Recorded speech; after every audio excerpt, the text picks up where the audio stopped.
फरायसा फरायसुलि आं दिनै क्लास 9 नि थाखाय ससियेल साइन्स बे ससियेल साइन्सनि नैथि बाहागो बे नैथि बाहागो बारमण्डल आरो बेनि दाथाय बे दाथायनि सोमोन्दै आङो सावरायनो लादों। बेनि गुबुन आयदा दं बे बारनि नारथाय आरो बार बारनाय बेखौ आङो उननि हाबाफारियाव थाखोआव उननि सावरायनायाव सावरायगोन। दा दिनै आङो सावरायगोन बारमण्डल आरो बेनि दाथायनि सोमोन्दै। गिबियावनो जोङो बारमण्डल बे बारमण्डलखौ जोङो मिथिग्रोनांगोन। बे गासै बुहुमानो बे बारमण्डलजों साग्लोबनानै दङ आरो बे बारमण्डल जों गिबियावनो मिथिनांगोन माखौ बुङो होननानै बुङोब्ला बुहुम बिखुंनिफ्राय एसे गोजौसिम बेनि सोरगिदिं जोबनो गैयै गेसारि थाथायाव थानाय बारनि साग्लोबथायखौनो बारमण्डल होननानै बुंनाय जायो। जायखौ इंराजियाव बुङो बारमण्डल एटमस्फियार। दा बे बारमण्डलनि जोहैनो जोङो बे बुहुममण्डलनि गासै जिबि थांनानै दङ।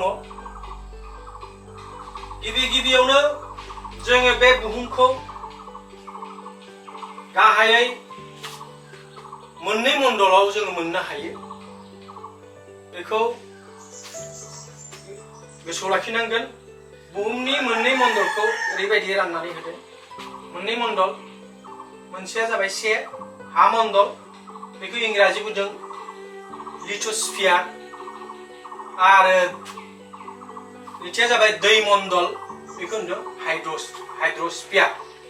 बे बुहुमा बे हा मण्डल आरो दै मण्डल बे गासै लोगो नांनानै बे बुहुमा मा जादों दाजादों।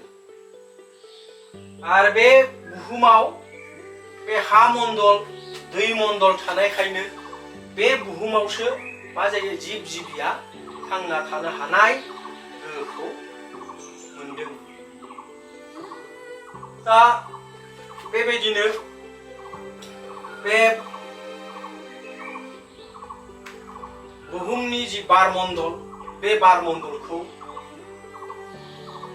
दादों। बिनि दाथाया ओरैबायदि बारमण्डला माबायदि दाजादों। बारमण्डला गाहायै दै खफ' हाद्रि बाला लोगोसेनो गोबां गेस जेरैबायदि नाइट्रजेन, अक्सिजेन, आर्गन, कार्बन डाइ अक्साइड, नियन, हिलियाम, मिथेन, क्रिप्टन, हाइड्रोजेन, जेनन, अजन बायदि गेसजों बे बारमण्डला दाजादों। बेबायदिनो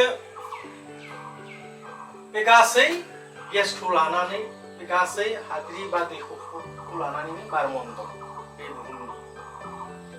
दा बे बारमण्डलाव थानाय जा जोङो गेसफोर मोनदों बे गेसफोरहा मा दङ गावबा गाव मा दङ गेसनि मुं, रासायनारि दिन्थि आरो जौखोन्दो महर बेखौ ओरैबायदि दिन्थिदों।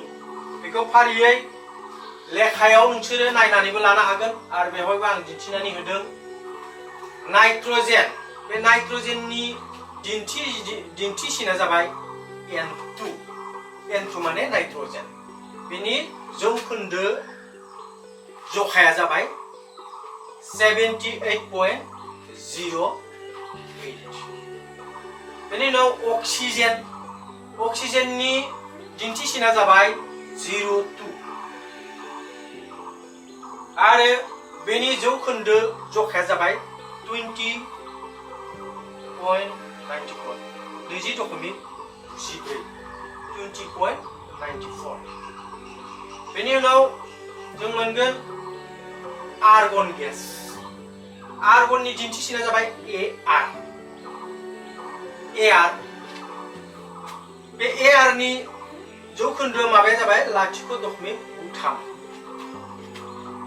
बेनि उनाव कार्बन डाइ अक्साइड गेसनि जा दिन्थिसिन बे जाबाय CO2 होननानै बुङो बेखौ बेनि उनाव बिनि जौखोन्दो जखाया जाबाय 0.036 बेनि उनाव नियन बे नियननि दिन्थि हांखोआ जाबाय Ne हिलियामनि दिन्थि हांखोआ जाबाय H2 मिथिननि दिन्थिसिना जाबाय CH4 क्रिप्टननि दिन्थिसिना जाबाय Kr हाइड्रोजेननि दिन्थिसिना जाबाय H2 जेनननि दिन्थिसिना जाबाय Xe अजननि दिन्थिसिना जाबाय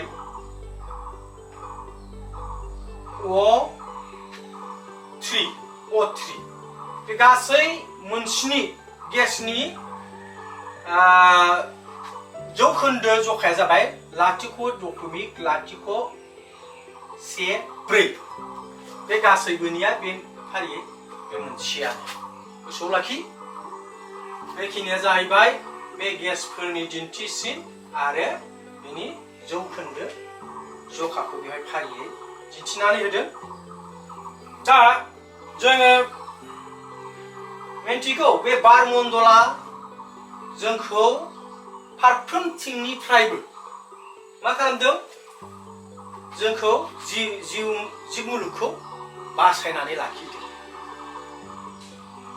दा बासायनानै लाखिदों होननानै बुङोब्ला बे बारमण्डलाव मा जादों जोंहा बे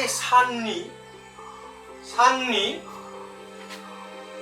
फान्थाव गाबनि जि माने रोदा भायोलेट रे होननानै बुंदों बे फान्थाव गाबनि जि रोजा फान्थाव गाबनि रोदाया गिबियाव बुहुमाव मोनफैनायनि सिगां बारमण्डलाव मा जाफैदों बियो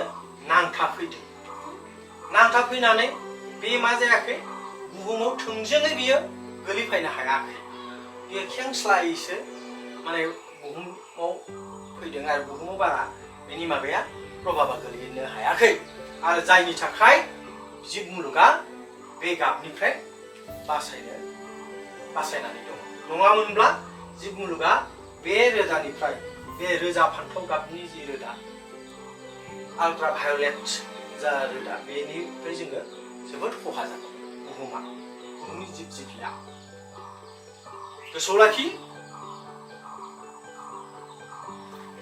बेनि उनाव बे बारमण्डला बुहुम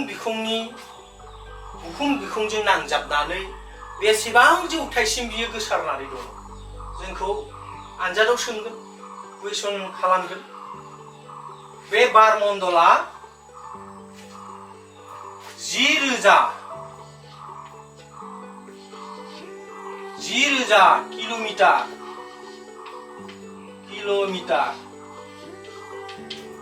10,000 किल'मिटारसिम गोजौसिम मा जोङो बुहुमनिफ्राय 10,000 किल'मिटारसिम बे गोसारनानै दङ गोसोआव लाखि 10,000 किल'मिटारसिम गोसारनानै दङ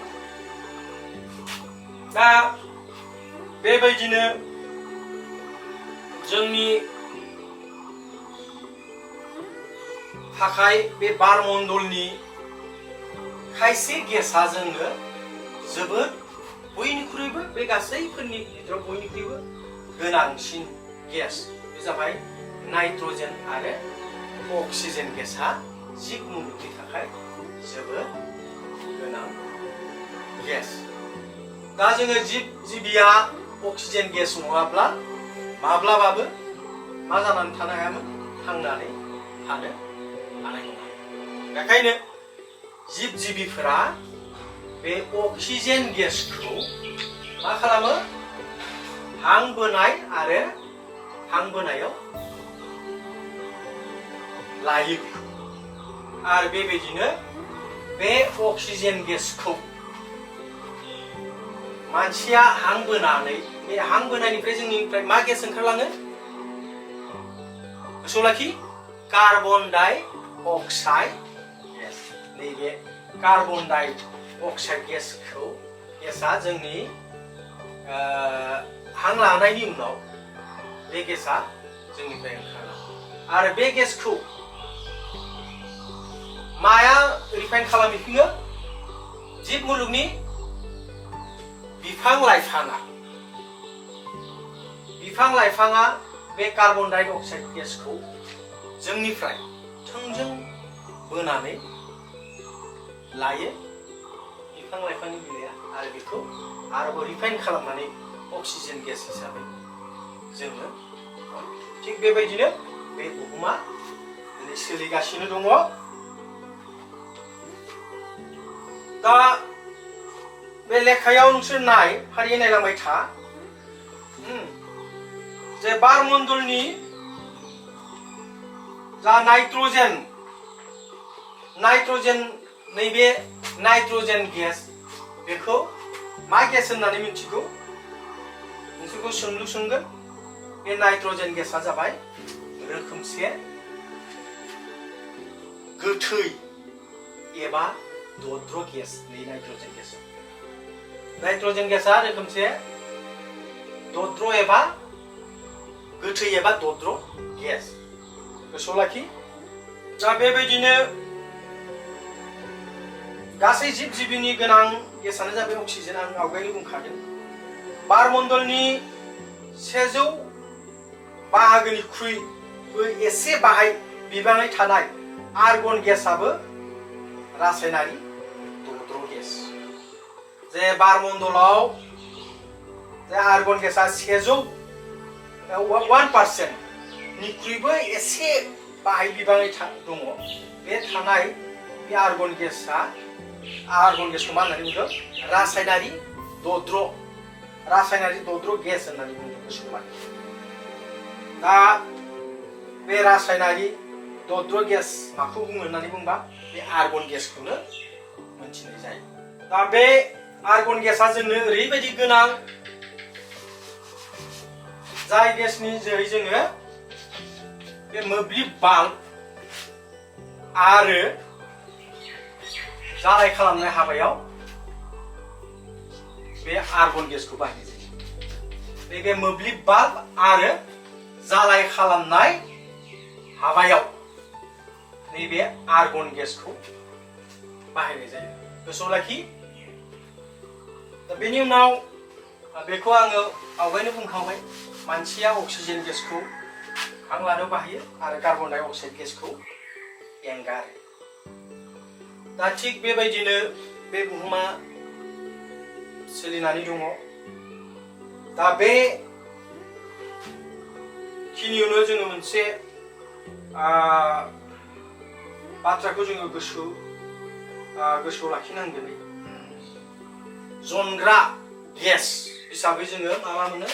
जनग्रा गेस। बेखौ जनग्रा होननानै, जनग्रा। गोसोआव लाखि। जनग्रा गेस। बे जनग्रा गेस जोङो बेनि बिदिन्थि दङ। जनग्रा गेसआ जाबाय पेट्रल आरो खैला।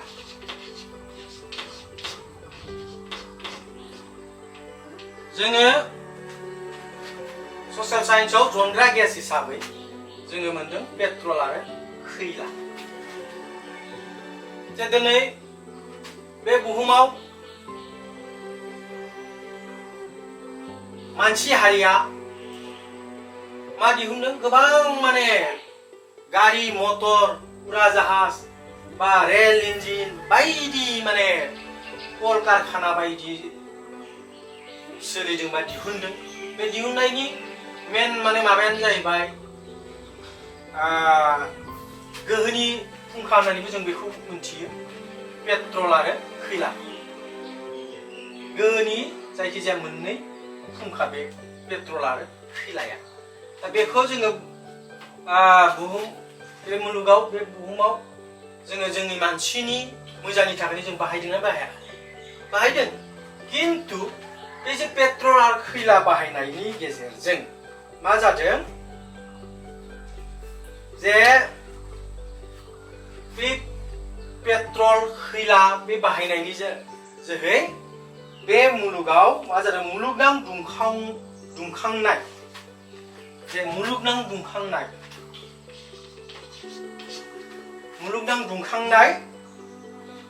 जायखौ इंराजियाव ग्लबेल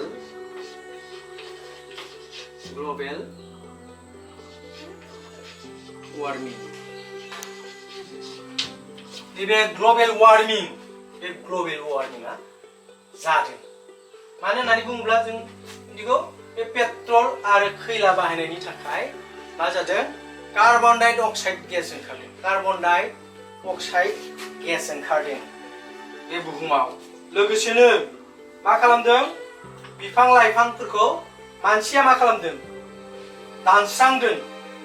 दानस्रांनायनि जाउनाव बारमण्डलाव फारियै कार्बन डाइ अक्साइडनि बिबाङा मा जादों बांनो बे बिफां लाइफांखौ दानफायनायनि जोहै पेट्रल खैला बायदिखौ बाहायनायनि थाखाय बे बुहुमाव मा जादों कार्बन डाइ अक्साइड गेसनि जि बिबां बे बिबाङा बांद्राय जादों जायनि थाखाय जोङो आथिखालाव